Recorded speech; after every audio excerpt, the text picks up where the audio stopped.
Yes, you should be given co-host privileges. Can you try screen sharing now? Okay, there we go. Perfect, perfect, perfect. Okay, let's do this.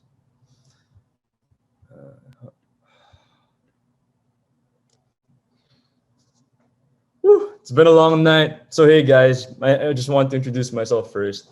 My name is Gelo Venturina, and today I made this presentation for people who are interested in to get into Gundam, but are kind of in a sense scared to actually try and figure out what the fandom is about, what the lore is actually about. So I want to keep this kind of like in an academic style presentation or lecture, if you will. So let's start. So the coverage of this is basically I'm going to explain first what is Gundam, how to build it, an explanation of different kit grades, and also lastly I'll have a brief overview of the Universal Century, spanning from 1979 until present day in 2021.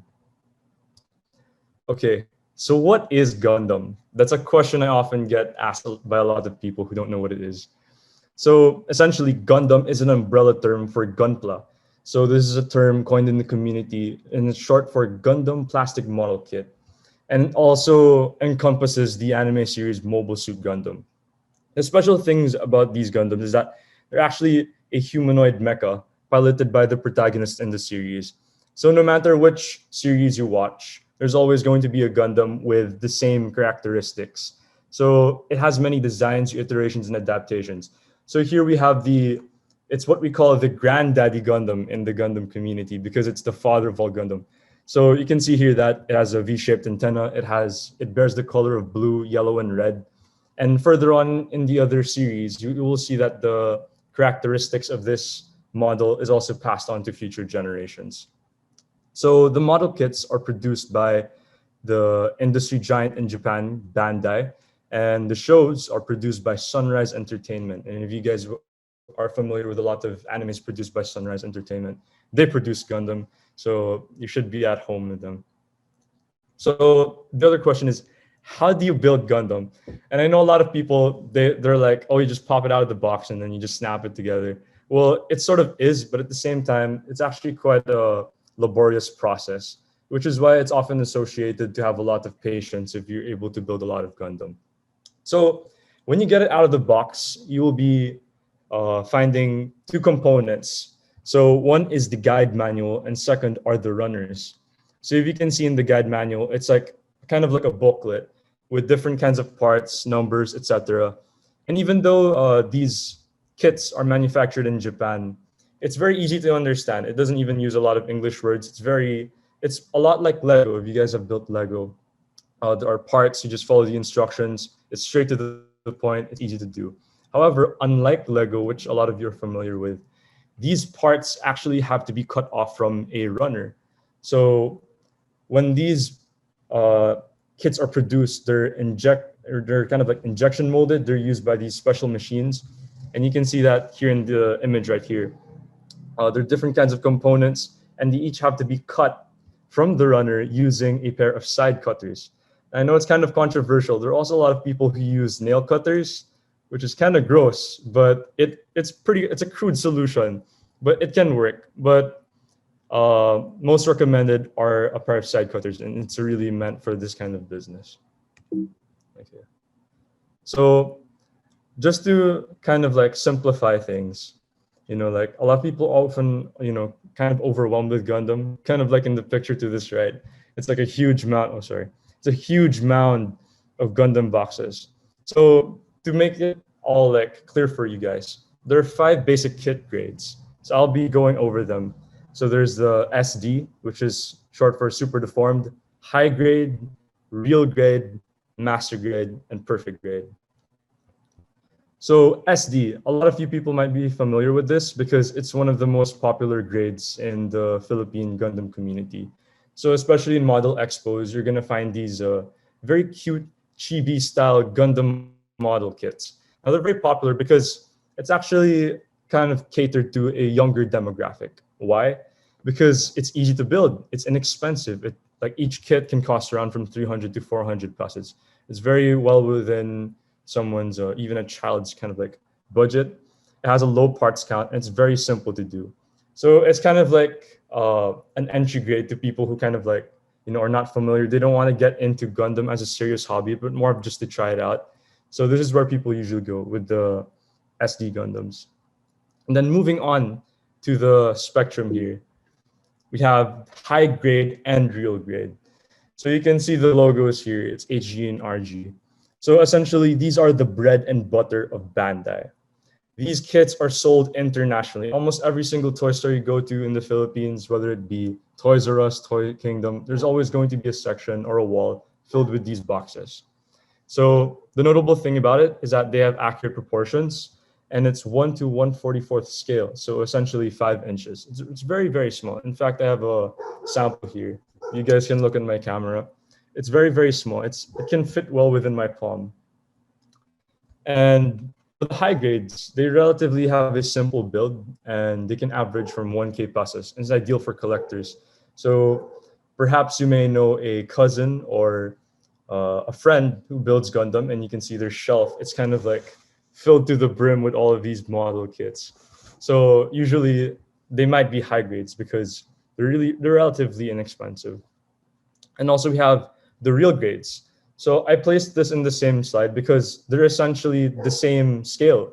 But the thing is that they're much more detailed. So in comparison to high grades, they're much more detailed. They have more intricate parts. So if you can see here, this is a Gundam registry. It's very detailed. And I think it might be overwhelming for a lot of first timers to build. So it costs around 1,500 pesos. And if I can remember that the first real grade I made was this thing that you would call a plastic hand grenade. So this term is actually used for Gundam, in which that they're manufactured so poorly that when you assemble them, they will just collapse into pieces in your hands. And that actually happens. But then most of the time that these Gundam kits are built to be played with or to be displayed. So most of the time you won't be finding them, destroyed or anything like that. They're quite durable.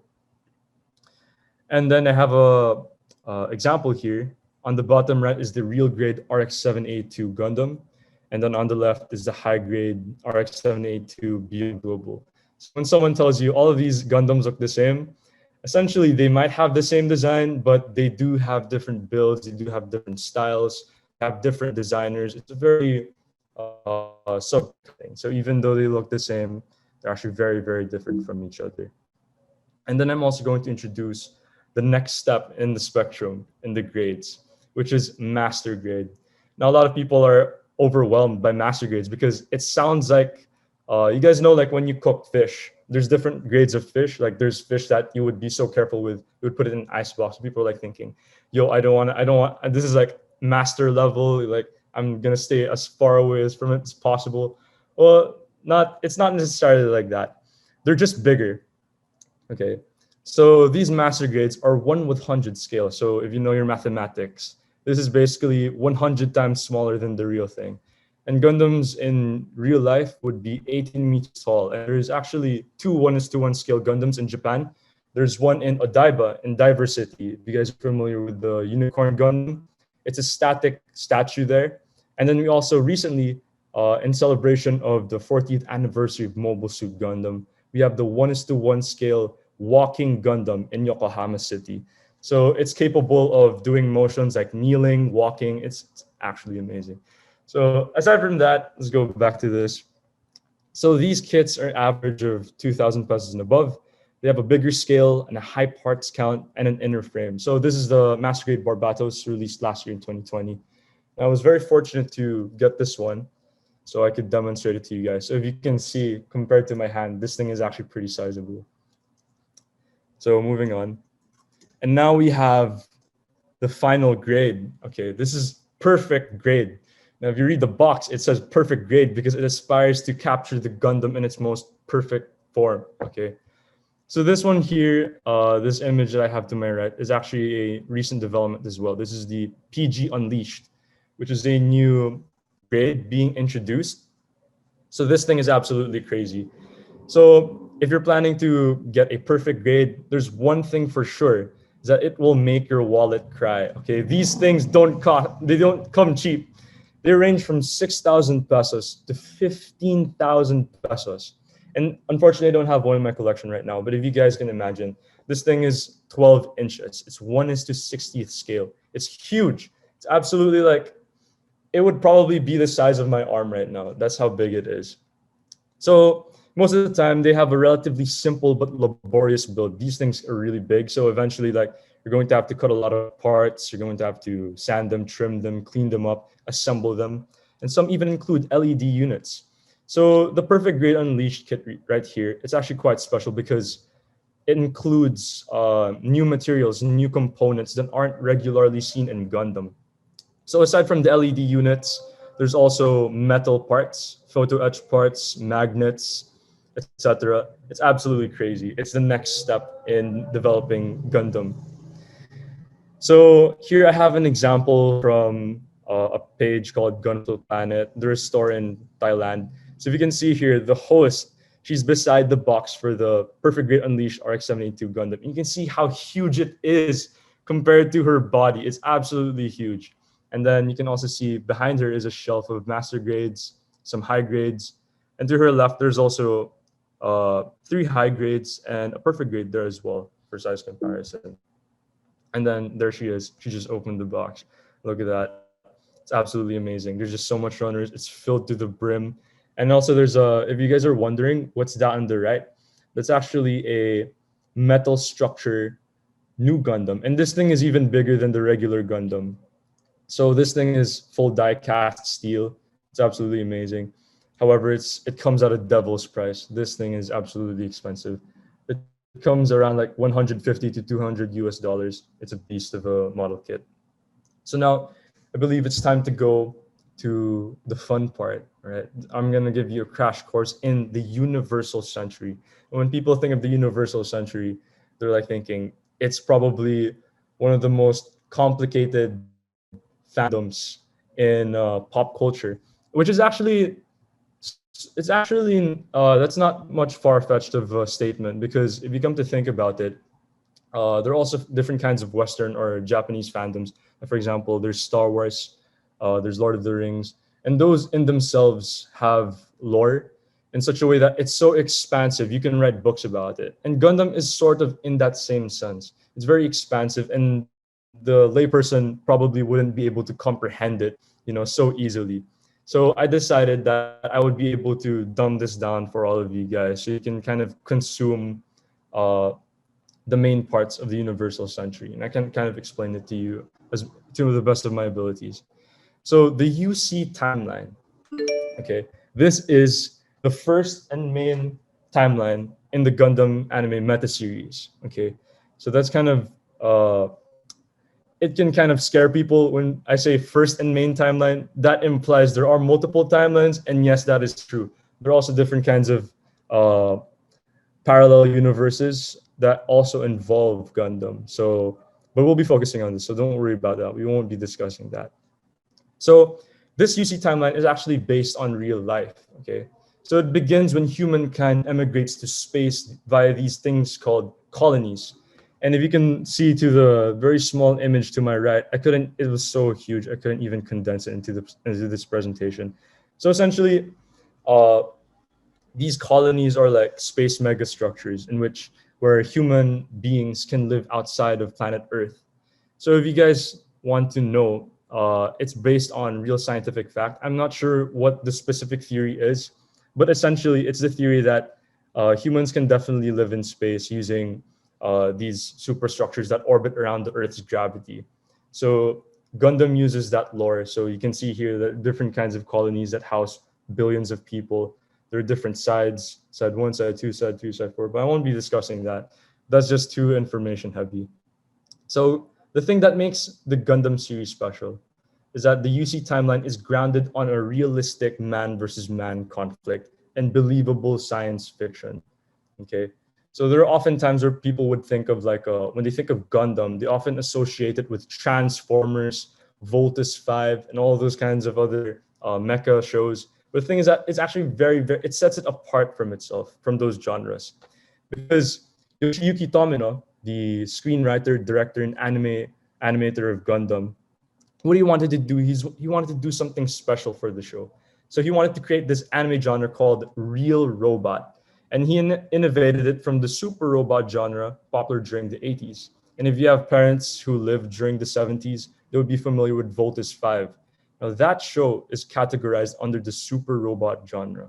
So they usually involve like it's very wild. It's like the animation style is like it just jumps the shark. Like if you can imagine Voltus 5, he has these things called like a V cutters, V boomerangs, and then he fights like giant aliens and giant robots.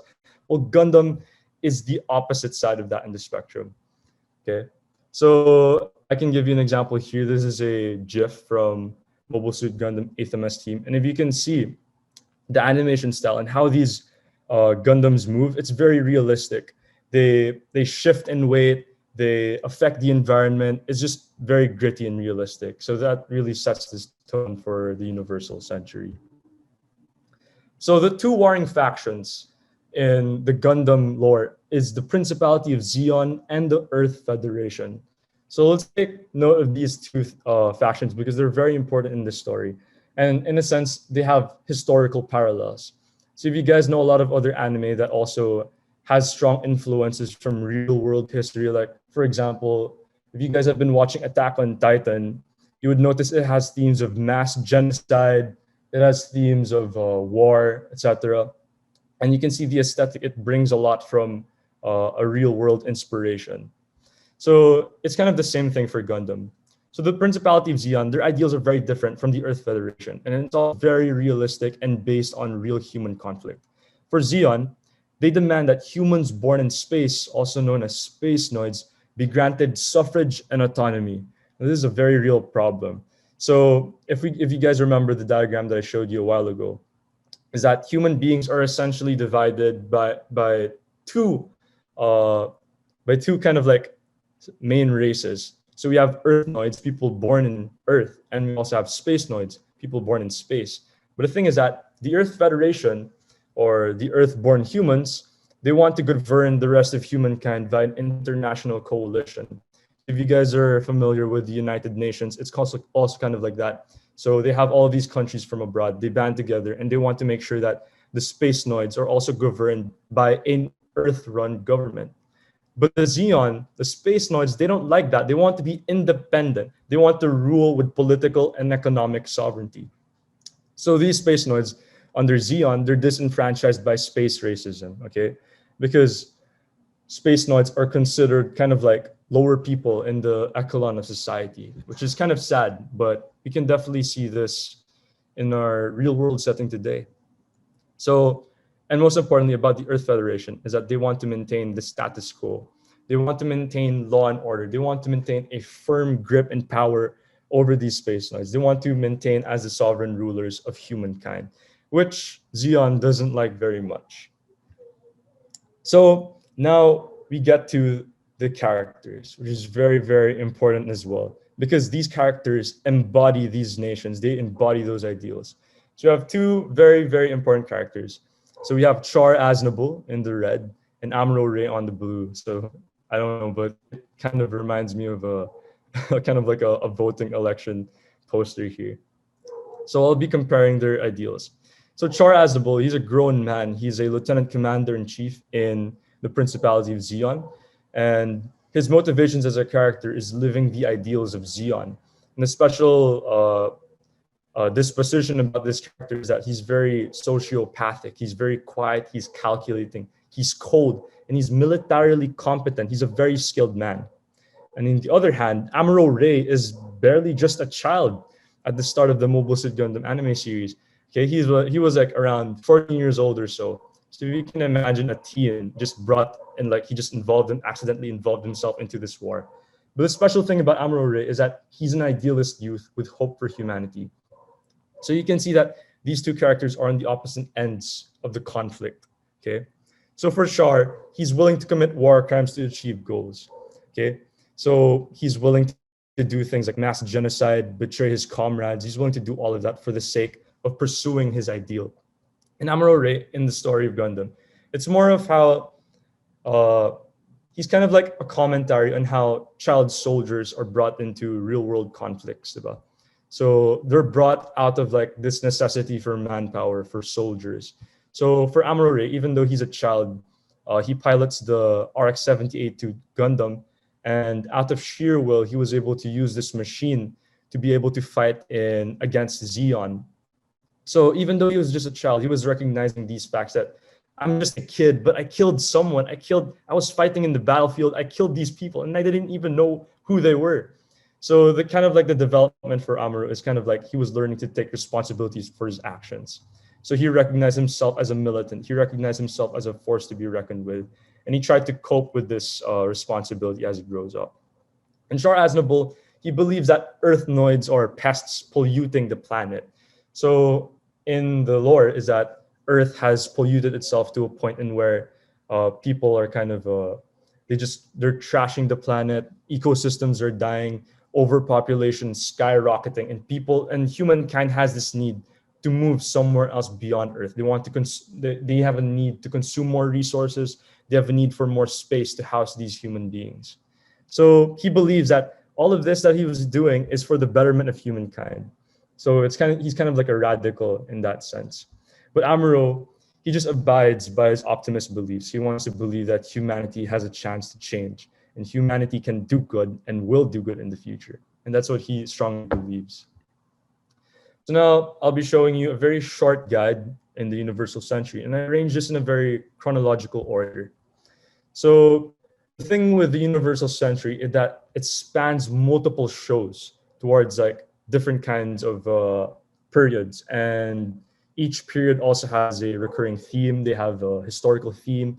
They might represent a certain technological advancement, kind of like in real world history. So for the first, we're gonna introduce Mobile Suit Gundam: The Origin, produced in 2015. Mobile Suit Gundam, the original show, produced in 1979, and we also have Mobile Suit Zeta Gundam, released in 1985. So this was a different era entirely. This was the 80s, and we probably could tell by the retro style of 80s anime is that they're very classical. So we have Mobile Suit Zeta Gundam, Mobile Suit Gundam Char's Counterattack in 1988, and Mobile Suit Gundam Hathaway's Flash in 2021. Now, the thing about Hathaway's Flash is that it's probably like one of the defining last pieces of the narrative. And as a matter of fact, this animated film is about to release in May of 2021. So if you guys are interested in catching up, maybe you can follow this guide, which I would appreciate a lot. So moving on. So Mobile Suit Gundam: The Origin. So just like what its name suggests, it's the origin story of Gundam. It's the origin story of Char Aznable, and has it's kind of like a backstory to how he became kind of like this villain figure. So it spans from his childhood until the start of the 1-year war. So people are often confused, like, who's Char Aznable? What are his motivations? Is he just some kind of masked villain who just does evil things because he feels like what he's doing is right? Well, mostly yes. Like, I'm not gonna lie, that's kind of the truth there. But at the same time, his character has a lot of depth and he has a lot of different kinds of motivations. It's very deep. So Char Aznable's story is an entertaining anti-hero narrative. So he's not your typical protagonist in this show. So you will see him betray a lot of different kinds of people in the military. You will see him take advantage of innocent people. And you will see how his family, the Zeon family bloodline, was kind of manipulated by the Zabi heir. And what they wanted to do is that there's kind of a political struggle between these two families, and they're just killing each other. They want to take revenge on each other. And Char Aznable here is placed on the forefront, which I think why I chose this poster. It's kind of like it represents that conflict. So you can see the different kinds of political figures, military figures. It's very, very important to the story. And it also focuses on the early development of mobile suits.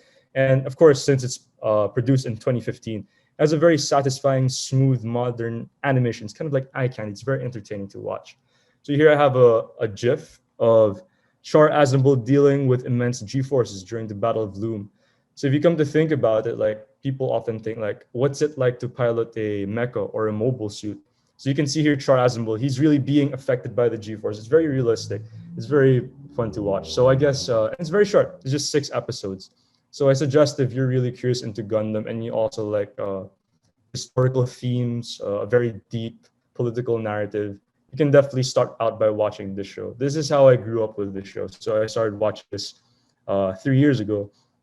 And then I was so kind of like immersed in the storyline. I was like, wow, like, is this how it all started? Like, I'm so interested in how the Gundam came to be. And really interesting enough is that this show, even though it's titled Mobile Suit Gundam: The Origin, it doesn't actually show the Gundam. It shows the early prototype mobile suits that led to the development of the Gundam. So it's more of like showing the Zaku 2's different kind of wonky machines and the development, like Minovsky particles, all of that. It's all just a lot of fluff. But eventually, when you watch the show, you'll come to understand and appreciate it. And now we get to probably the main storyline of Mobile Suit Gundam itself. This is the father. This is like the original trilogy. So if you guys are planning to watch this, it's almost 50 episodes. So it's one of the longest running times in the history of anime.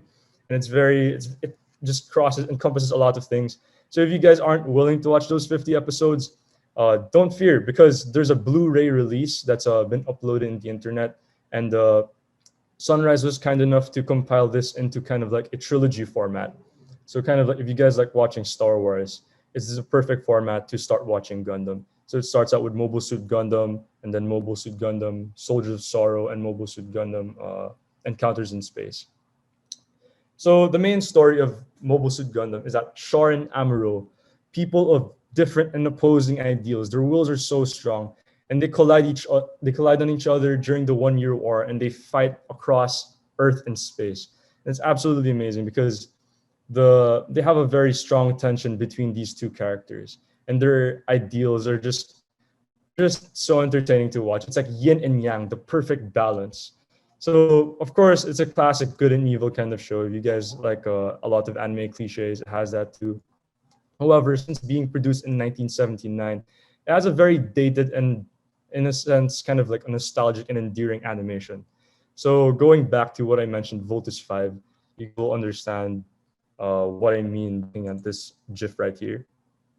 So you can see it's very classic anime. So there are also people who believe that Gundam is in fact the father of anime, which is kind of debatable, but it's actually one of the first animes with a very deep human plot. It's very natural. It's very realistic.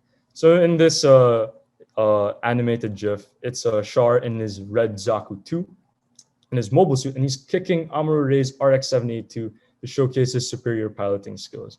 They're both very, very, not in a sense, they're kind of terrifying in the sense that they're kind of fated to be fighting against each other, and you have no idea what's going to happen to the two of them at the end of the story. And then moving on is Zeta Gundam. So this is kind of like the sequel to Mobile Suit Gundam, and a lot of people are really confused because when they look at the promotional material, they're like seeing, yo, is that Char Aznavour, the guy with the sunshades? And like, who's this kid with the blue hair? And oh, it's Amuro. Like, look, he's older and everything like that. So the premise of Zeta Gundam is quite interesting because now instead of Amuro, Ray, and Char Aznavour fighting against each other as mortal enemies, they actually team up to fight a common enemy.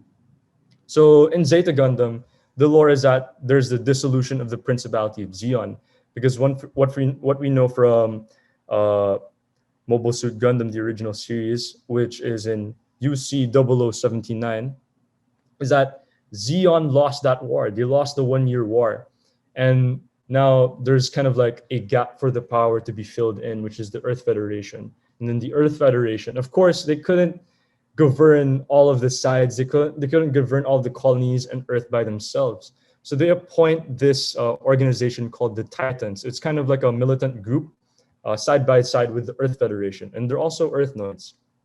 So the problem with this, just like in real life and like what you learn from history, is that there's corruption within these organizations.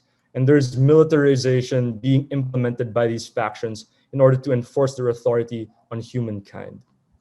So Char and Amuro, they joined together in this organization called the AEUG, which is an acronym for Anti-Earth Union Group.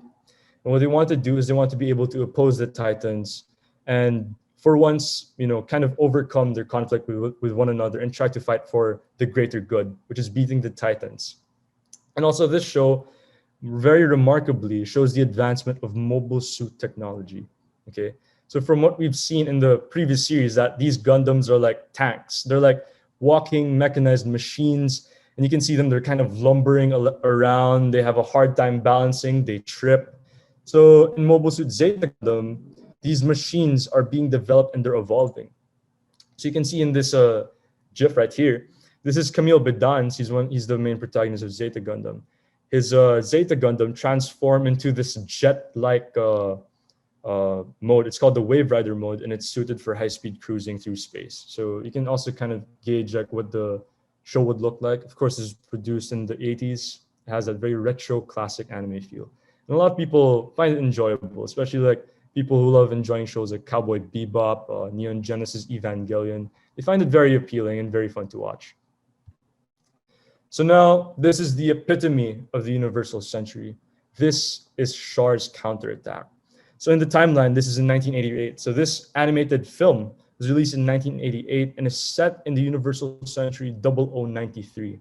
And if you can see in the poster here, you can see our two beloved characters, Amuro Ray and Char Aznavour. You can see them that they're much more mature. They've grown. They've experienced so much time fighting each other, engaging in these conflicts as a soldier. And one last time, they want to pit it out against one another. So Char's counterattack is considered the climax and the fight of Universal Century. And this is also kind of controversial in the sense that in the Gundam community and with the anime community, a lot of people believe that Char's counterattack is one of the best anime films produced in the 80s, and which is debatable. I mean, everyone has an opinion, but undoubtedly this has a big influence for anime films to come because of the quality of its animation, how the plot has developed, and how it's culminating into this one film. It's just beautiful. Like it's a very satisfying film, and it concludes the 9-year-long rivalry between the two characters. So here I have an example. It's a GIF depicting Amuro Ray brutalizing Char Aznavour. And with these, it's in the Universal Century 0093, is that these mobile suits have advanced to the point that they're bigger, they're faster, they're stronger, they're more well-developed. And you can see that the animation as well has really improved over the years. You can see how smooth it is. You can see how it's quite realistic and how these mobile suits move. So this is I just kind of wanted to put this here to demonstrate like how strong the new Gundam was. So this was Char Aznavour's final mobile suit, and the red one here is the Sazabi, which is Char Aznavour's final mobile suit. And they're kind of like, it's one of the most climactic fight scenes in anime. It was just absolutely amazing to watch. So very importantly is that I wouldn't want to be able to spoil the series for you. So if any character dies or anything happens to them, I won't be necessarily telling to you what happened. So it's up to you if you want to continue watching the show and try to absorb the narrative. It's very, very, very fun, in my opinion. So here we have Mobile Suit Gundam Hathaway's Flash releasing this year. And I like to dub this,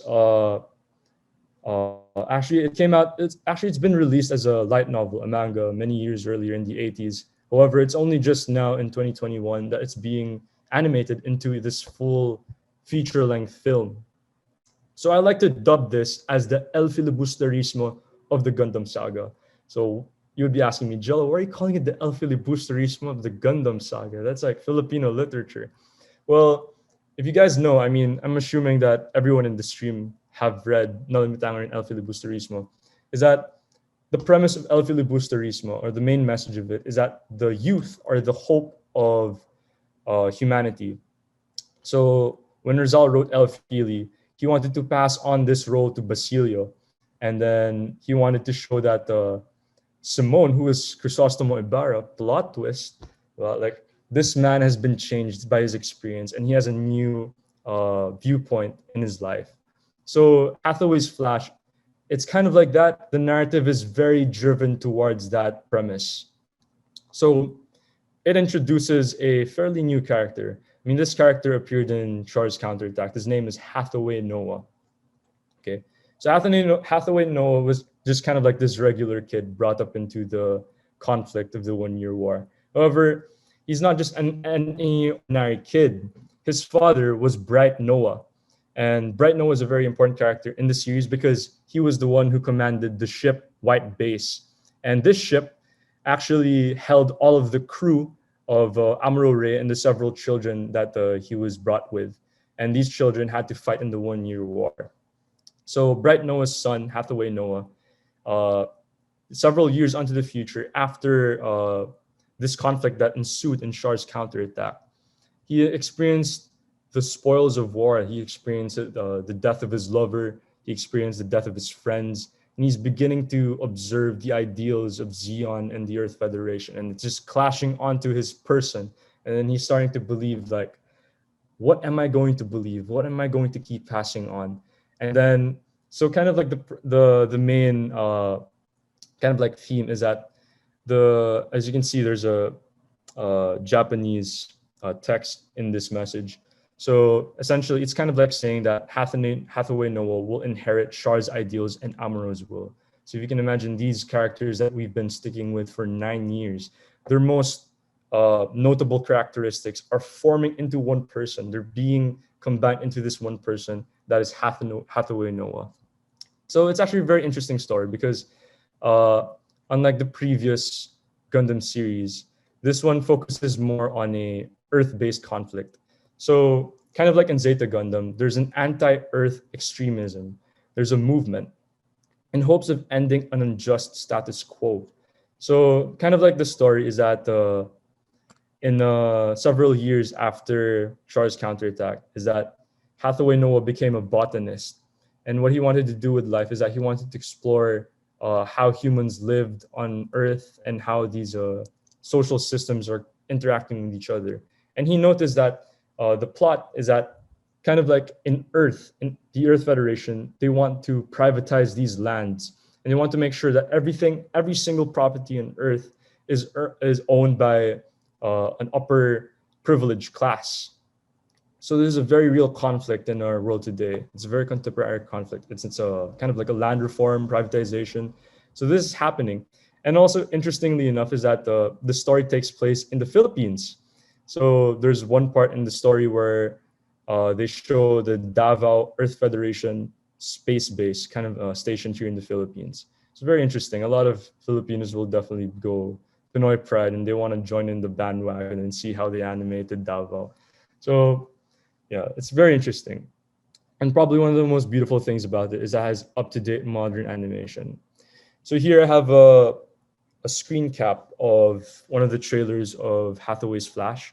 So this is one of the most recent Gundams that have been developed in the timeline. This is the Penelope Gundam. And you can see it kind of looks like a bird. It looks like this monstrous chicken just diving at high altitude at the Earth's stratosphere.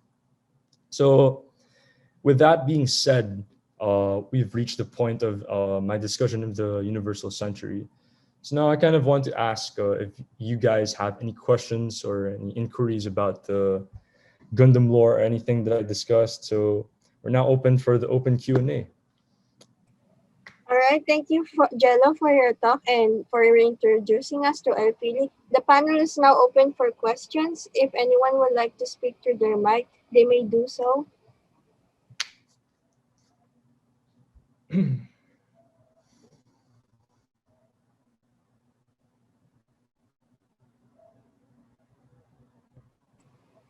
I'm checking all the screens. Hold on.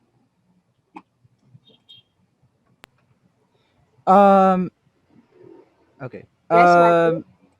Jella, is it okay if you can turn off your PowerPoint? Okay, sure.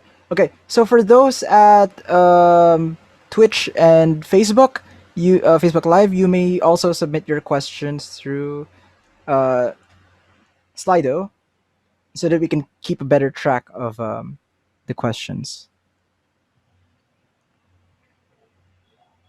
Hold up. Kind of inexperienced with Zoom, as you can see here. Stop my screen sharing. All right.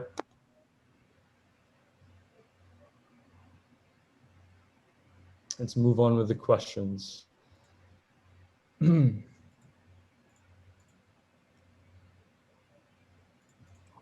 Actually, we have one. My friend PM it to me. It's a brave question. Mhm. Is They ask, isn't Minky Momo in Gundam? Can you repeat that question? They ask if Minky Momo was in Gundam? Oh, Minky Momo. Yeah. Minky Momo. I'm not so familiar with Minky. But who do you mean Minky Momo? Is that the? Wait, let me just search up this character real Oh quick. no. And Oh, they Minky just explained to Momo. me that one of the characters looks like Minky, the Minky Momo, which is Haman Karn. Yeah, yeah. Actually, that's actually true. Hammond Korn, one of the characters in the Universal Century, definitely looks like Minky Momo. So if you guys go on Google search right now, they both have these puffy pink hair, and they both look very similar to each other. So I actually get what that. Oh, there's someone with a question here on the Zoom chat. So Den asked me, how exactly is a Gundam piloted? So I don't know how to start with that question. It kind of sounds like you're asking me to teach you how to drive a car. So essentially, in the lore, is that these Gundams aren't explained how they're piloted, but to make things clear, is that these Gundams, they're piloted by one person only. So I guess I can have an example here. Let's use the Gundam Barbatos. So you guys, I don't think on FB and Twitch they can see my camera, but basically a They Gundam. can. They can see your camera. Oh, they can, they can. Okay, good. That's good. That's good. Even better. So a Gundam usually has a cockpit in the chest area. So usually these Gundams have a pilot seated in the cockpit, and from there they use a kind of like different sets of controls to control the Gundam. So we know that Gundam is a humanoid, so it probably has a lot of control sticks, dials, everything like that, because you have to control like manipulators, feet, hips, waist, shoulders, and everything like that. So it's not explained in the story, but I guess you can use your imagination in how they do it. So thank you for that wonderful question, then.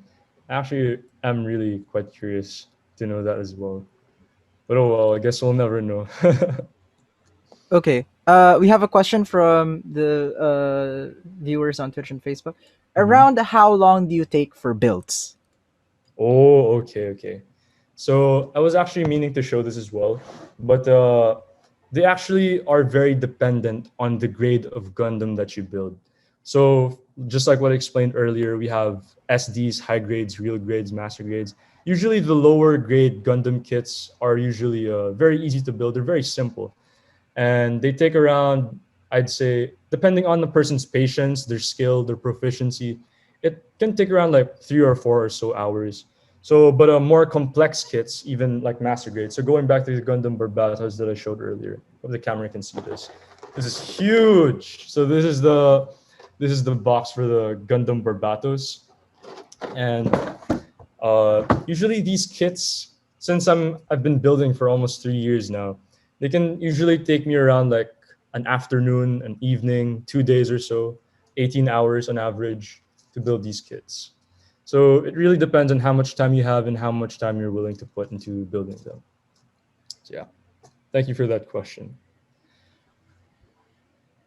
So are there any more questions that would like to be answered? We have another question from sorry. We have another question from Slido. How much money do you need to start this hobby? He's Oh, asking. woo, that's a wild question. How much money do you need to start this hobby?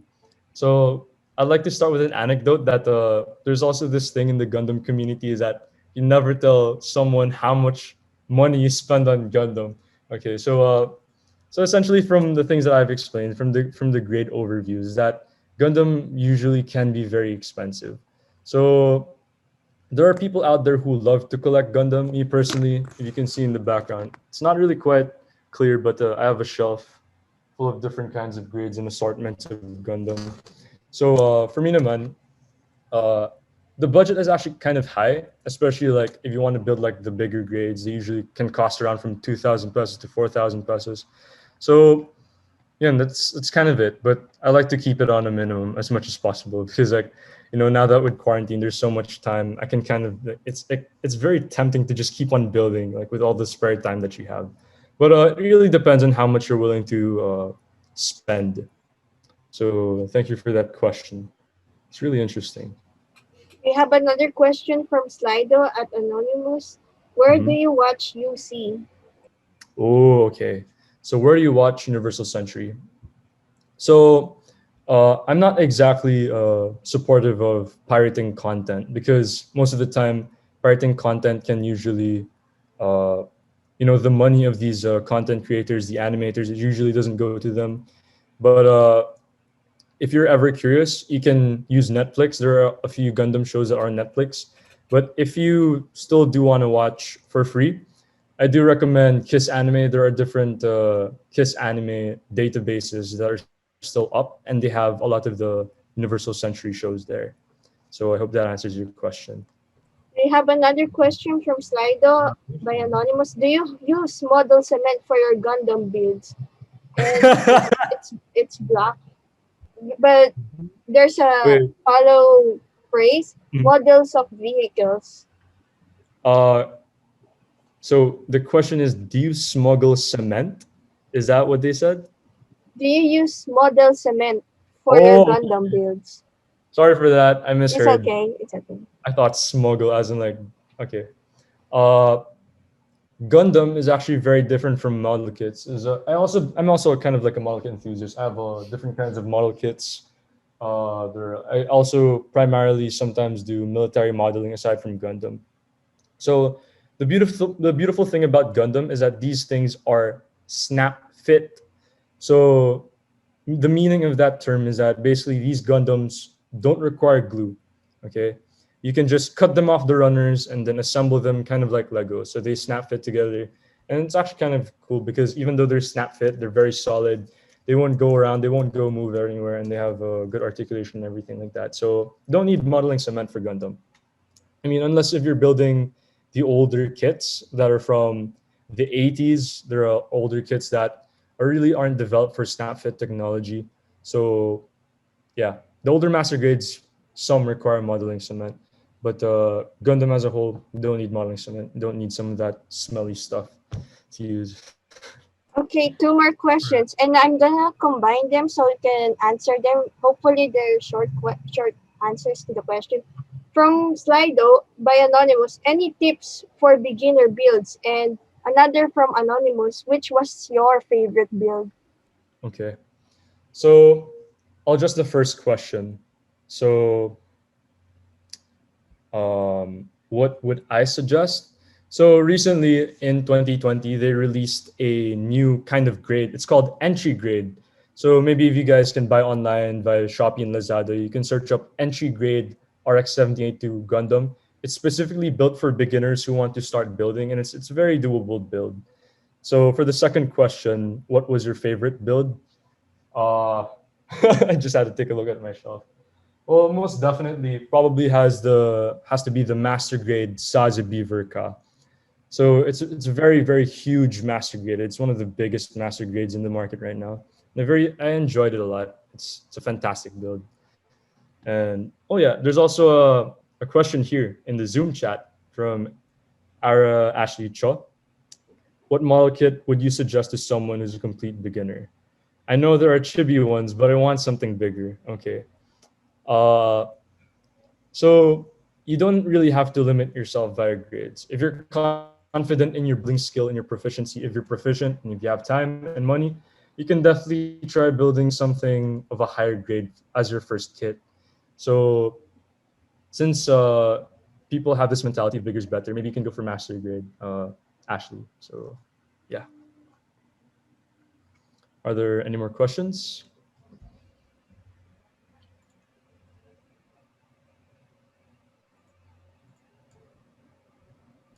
Let's check out the chat. Cheryl, Um, you've shown your Gundam collection, right? yeah, someone's asking if they can see your Gundam collection. Oh, Or okay, do okay. or do you want it to be more detailed? We can give you more time. Um, I can definitely show it right now, but as Zoom permits, the camera quality isn't too good, and I'll have to stop my video cam for a second because, as you can see, I may be on formal attire, but below the belt, it's not so formal. So I'm gonna have to just wait for a second.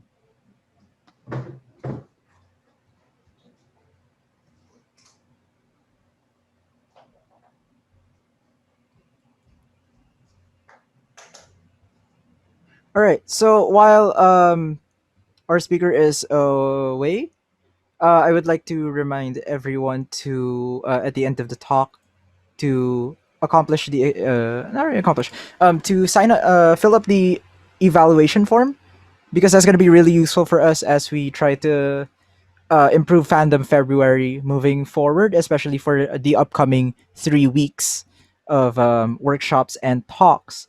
As you may know, we had a lot of technical difficulties earlier, especially when it comes to like streaming this via OBS. Um, so yes, the evaluation form is here below. Hopefully the the back room at Toushin hopefully made it easier to accomplish. I hope. um, yeah. So actually, while we're waiting for the speaker, Jabel, what did you think of the? Um, And sorry, I'm acting as a co-host actually, because like, hmm, I'm the one streaming this right now. actually, Jello's back, but we can talk about that after. I definitely have some favorites in this talk. Alrighty. Okay, so I'm ready to show you guys my Gundam collection.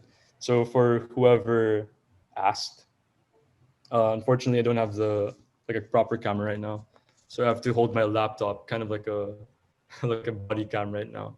So on my desk here is kind of like a master grade Barbatos right there, the bigger one, and then we have Char Zaku 2 high grade. This is very recent release from 2020. We have the high grade UC Revive version of the RX 782, and then we have a real grade Gundam Astray here. So now let's get on to the shelf. So I keep mentioning that, but it's kind of dark, so I apologize. Let's see if I can get this into the camera. So aside from building Gundam, I can also specialize in painting them. So I have here a high grade Zagok custom. There's a real grade Sinanju there, real grade Unicorn, high grade Psycho Zaku, and real high grade full armor Gundam, high grade S ground Gundam, and here one is kind of special. This is a not sure. I'm not so sure if the camera's picking that up. So chat can say something if they can see it well enough or not. So there's the Atlas Gundam, high grade Atlas Gundam, and this is probably one of the hallmarks of my collection. So this big boy, this chunky boy right here, is the Master Grade Sazabi Verka, the one that I just mentioned. That was my favorite build. So it's absolutely amazing. I also have a Mobile Suit Cage here for the Barbatos, high grade Gundam Vidar. And then moving on to the lower shelf, I have grunt suits. So the grunt suits are basically mobile suits that aren't Gundam per se. So I have quite a lot here. So I have Char Zaku 2, the origin, Zaku 1, uh, the origin, Zaku 2, the origin, Agira Zula there, high grade Goof, a high grade, what's this again? Easy 8 Gundam. So very, very unique design there, you know. And then I also painted this gym right here, customized it, kit bashed it. So maybe if there are those who are wondering, is building Gundam the only thing that you can do with it? Absolutely not. Just like plastic model kits of any kind, you can paint them, customize them, change them to however you want. Gunpla is freedom. That's the one thing I like to keep saying to my friends. So, oh yeah, one last thing. I also have a master grade heavy arms, higher grade Raven Gundam, and very very funny is the Nobel Gundam. Not so sure if that's picking up the camera right there. But that thing that looks like Sailor Moon, that's a Gundam right there. It looks like an anime schoolgirl. There's also the real grade Wing Zero. And then as for non-Gundam, I also have a real grade Evangelion Unit 1 with a sculpture there behind. So yeah, that's I hope that addressed that person's question. That was quite a task to do right now. But yeah. Thank you very much. Yeah, definitely. You As someone who's like absolutely a did. hmm, someone who's like a newbie at Gundam, like and more of like I'm more of a fan of like typical anime in general. Like definitely the arms frame girls, like the one that looks like Sailor Moon. That those kinds of Gundam definitely catches my eye every time I head into a hobby shop. The waifu Gundam, not you. Yeah, the waifu Gundam.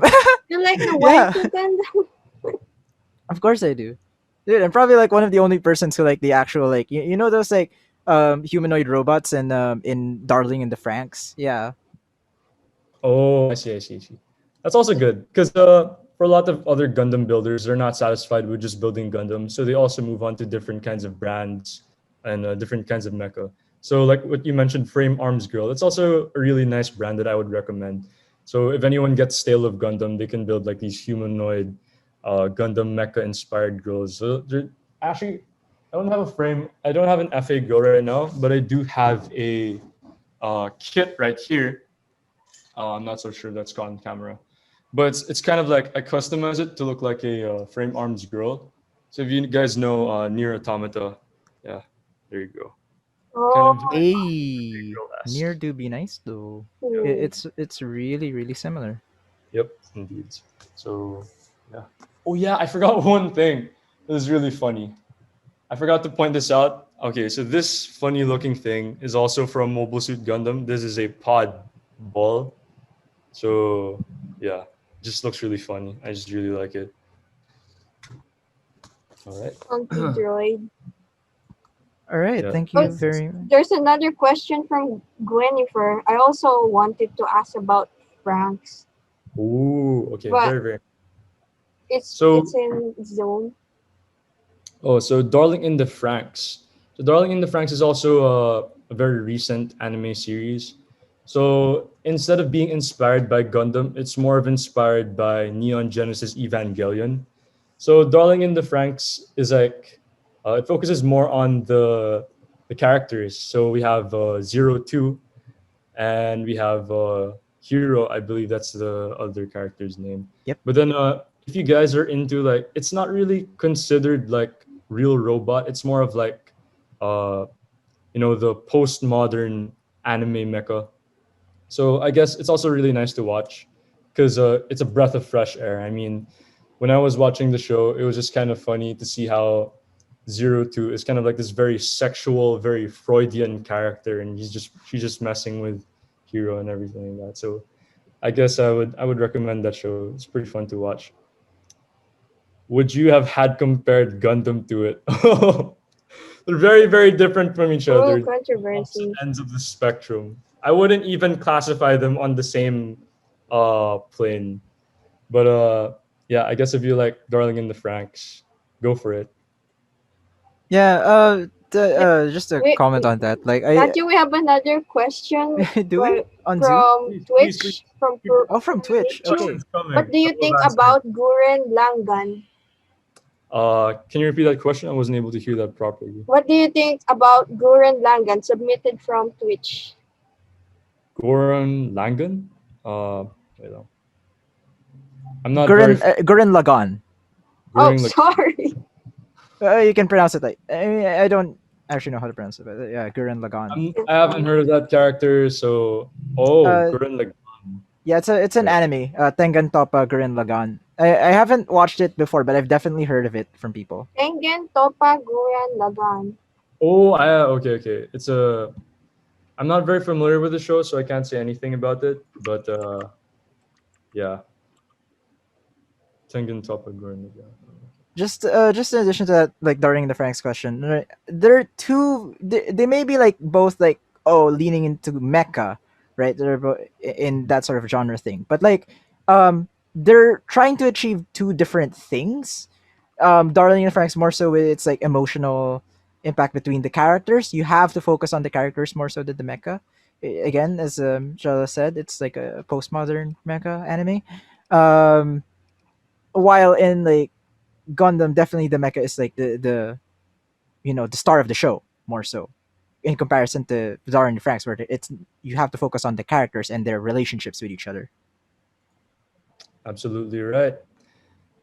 So essentially, like that question about Darling in the Franks, mecha comes in different kinds of flavors. They come in different kinds of genres. They come in different kinds of subgenres. So essentially, if you don't like Transformers, if you don't like Gundam, if you don't like Darling in the Franks, there's bound to be something there that will be tuned to your tastes. So anyone can enjoy it. So Ashley has a question here again in the Zoom. Have you heard of 5 Star Stories? I've heard comparisons between it and Gundam. I haven't heard of five star stories. Sorry about that. So I can't say anything about the matter. But I'm actually kind of Just curious. What is five star? First time I also heard yeah, about it. yeah. Eric, can you mention that us in the Zoom Oh. chat? And also just one last thing to clear up the Slido. Um, Someone in Slido said, "Thanks for the cool talk, my man. I enjoyed." Well, thank you, random person.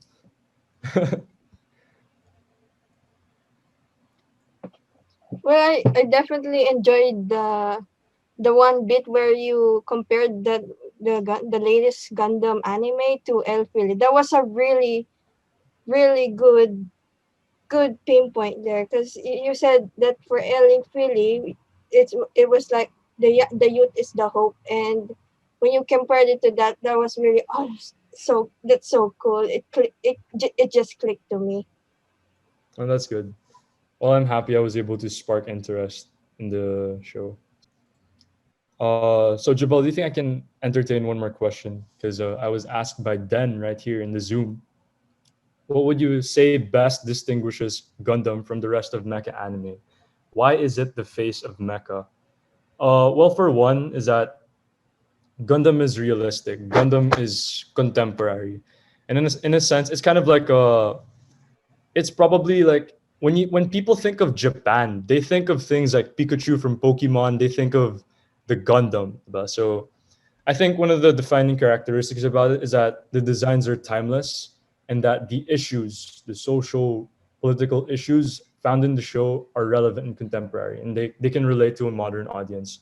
So beyond like this consumerist culture of the model kit industry and beyond the shows, the fight scenes, the combat and everything like that, I think Gundam definitely has a very strong post World War II Japanese anti-war message because if you get them to think about it, post-war Japan and the influence of it on anime, there are also many different kinds of anime shows that want to portray war as bad and war as not good and war as undignified and unjustified.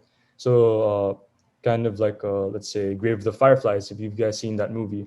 In a sense, they have the same themes, they have the same message, and I think that's why it's ever relevant. And of course, like everyone loves the RX-782. It's such a classic design. You can see it everywhere. You can see it on spoons, on merchandise and whatnot. It's absolutely amazing. So why is it the face of Mecha? Uh, it's because of the reasons that I just mentioned beforehand. It's timeless. That's at least that's what I believe in. I don't think it's gonna go out of fashion anytime soon because Gundam is ever evolving. It's ever changing. Yeah, that sounds like a weird thing to say, but you get my point. That's a very Mm. nice question, Dan. Thank you for that.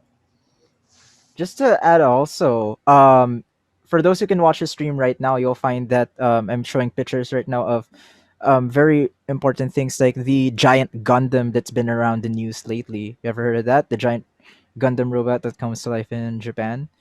Um, there's also the Gundam Cafe in Japan. That's also a thing. Gundam Cafe. We actually wanted to go to this on our when for our planned trip to Japan. It didn't get pushed through, but this was something that we were most definitely planning to go to in Japan. So you can see that in Japanese culture and in Japanese pop culture specifically, Gundam is well loved, and there is most definitely a huge fan base um, that supports Gundam. That it's pretty much basically accepted into the entirety of Japanese pop culture and otaku culture.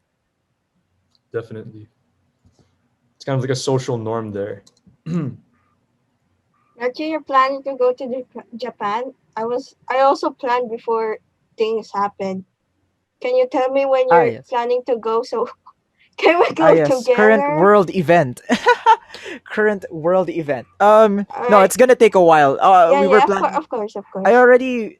When I mentioned Gundam Cafe, it's because we already went to Japan. It was gonna be part of our schedule, but it didn't get pushed Ah, through okay. Ah, due to I think we had problems reserving.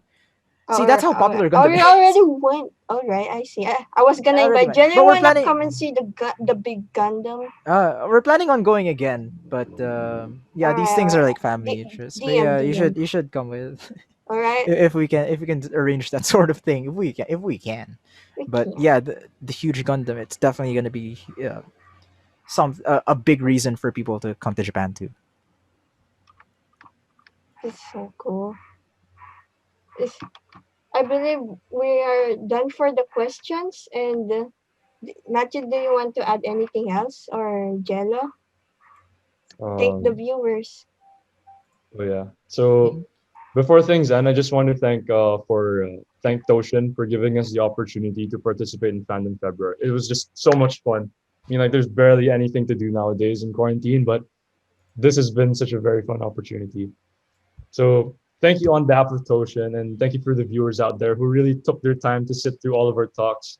Some of them are really long, some of them are just like information heavy, but we're so thankful for the viewers out here who are just sitting and just listening to us. We're very, very thankful for you all.